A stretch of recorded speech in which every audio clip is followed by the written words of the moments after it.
很久都没有吃黄鱼了，所以今天懒妹要跟大家分享一道脆皮黄鱼的做法。鱼块外酥里嫩，吃起来呢是咸香可口。一起来看看是怎么做的吧。黄鱼呢洗干净，沿着中间的鱼骨片下2片大肉。我们片下鱼肉上面的排刺，沿着黄鱼中间的一根红线条切开，那这边呢是可以直接用手摸到鱼刺的，切除鱼刺的部分。接着再把鱼肉改刀切小一点，放入盘子当中，加葱段，加一点白胡椒粉和盐，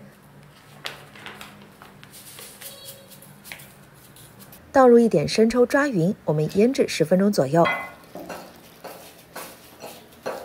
在腌制鱼的时候，我们来做一下外面的脆皮。往盘中100克的小麦淀粉当中倒入85毫升烧开的沸水，把小麦淀粉烫一下，搅拌均匀，揉成团儿。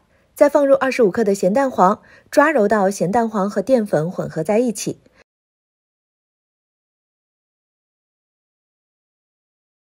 最后呢，放入25克的黄油，揉匀了。那这个外层裹的脆皮就做好了。接着我们取一块面团，按扁之后就放入腌制好的鱼块，用面皮将鱼块整个的包好，要包严实了，尽量呢包得薄一些。等到油温加热至筷子放进去起密集的泡泡，就放入鱼块炸制。炸到鱼块金黄，而且表面起泡，就可以捞出炸好的鱼块，沥油装盘了。